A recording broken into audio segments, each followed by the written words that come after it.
La pipette jaugée est l'instrument le plus précis pour prélever un volume de solution. Afin d'éviter toute source de contamination causée, entre autres, par des solutions prélevées au préalable, il est important de bien préparer la pipette avant son utilisation. Cette opération s'effectue en 2 étapes. Étape 1. La première étape, soit l'étape de lavage, consiste à rincer la pipette avec de l'eau déionisée.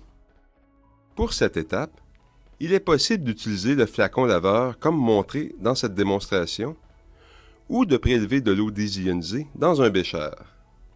Jetez le contenu de la pipette dans un bécher à déchets. La seconde étape consiste à conditionner la pipette, c'est-à-dire la rincer avec la solution à prélever. Puisque vous avez rincé la pipette avec de l'eau, cette étape s'assure que la solution à prélever ne soit pas diluée avec l'eau du précédent rinçage.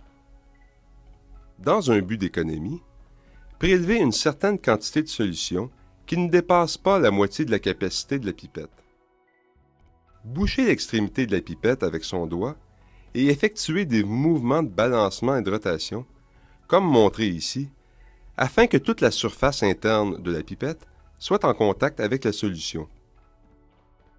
Jetez le contenu de la pipette dans un bécher à déchets.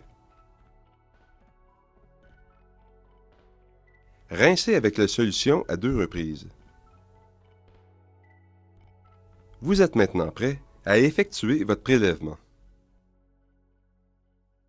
Afin de diluer une solution, il s'agit de prélever un volume connu de la solution concentrée au moyen d'une pipette jaugée, de transférer la solution concentrée dans un ballon jaugé et d'ajouter de l'eau jusqu'au volume désiré.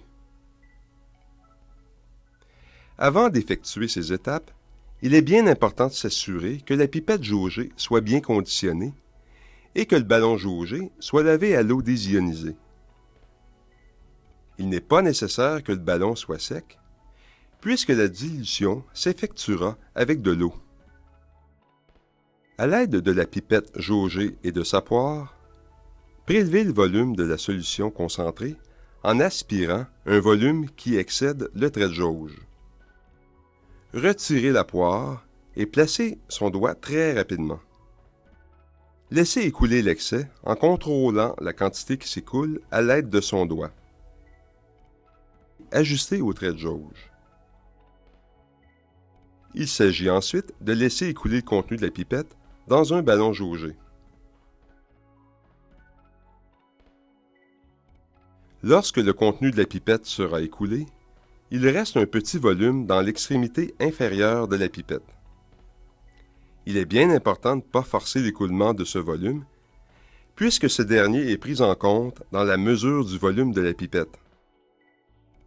Complétez ensuite avec de l'eau désionisée jusqu'au trait de jauge. Afin de ne pas dépasser le trait de jauge, utilisez le compte-gouttes pour les derniers ajouts. Bien agiter ensuite. La solution est maintenant prête à être utilisée.